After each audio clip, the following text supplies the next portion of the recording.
Les histoires ne sont plus ce qu'elles étaient. L'histoire était fin prête. Tout le monde était en place.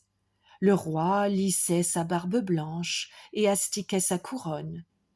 Sa fille, la princesse, mettait une dernière touche à son maquillage, sans se douter le moins du monde que le dragon allait l'enlever dans un quart d'heure.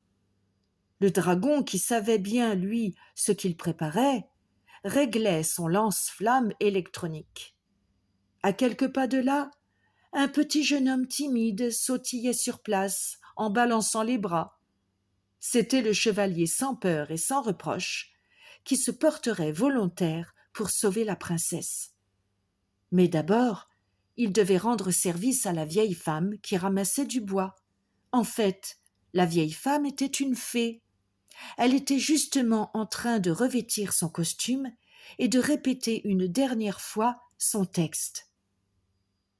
Au milieu de son fagot, elle avait caché l'épée magique qu'elle devait donner au chevalier pour qu'il puisse tuer le dragon.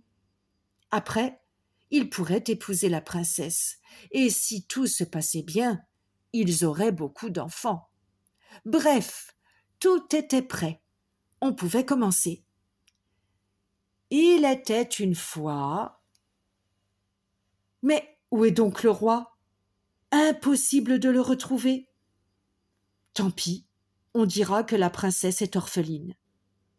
Ça ne l'empêchera pas d'être enlevée par le dragon. Et elle épousera le chevalier sans rien demander à personne. On appelle la princesse.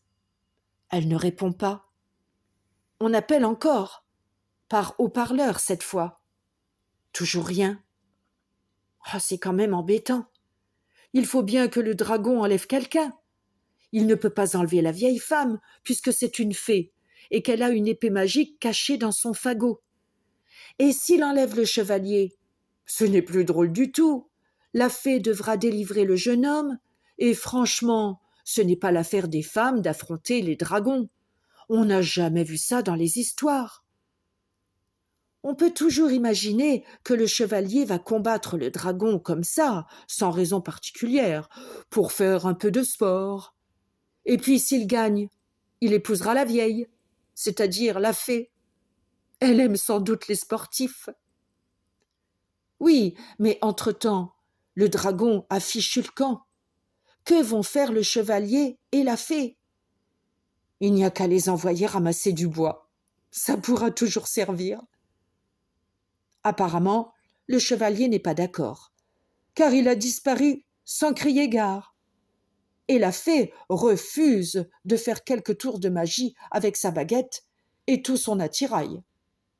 Dommage, ça aurait occupé le public. Finalement, de toute l'histoire, il ne reste qu'une épée. Une épée magique, paraît-il. On pourrait peut-être s'en servir comme coupe-papier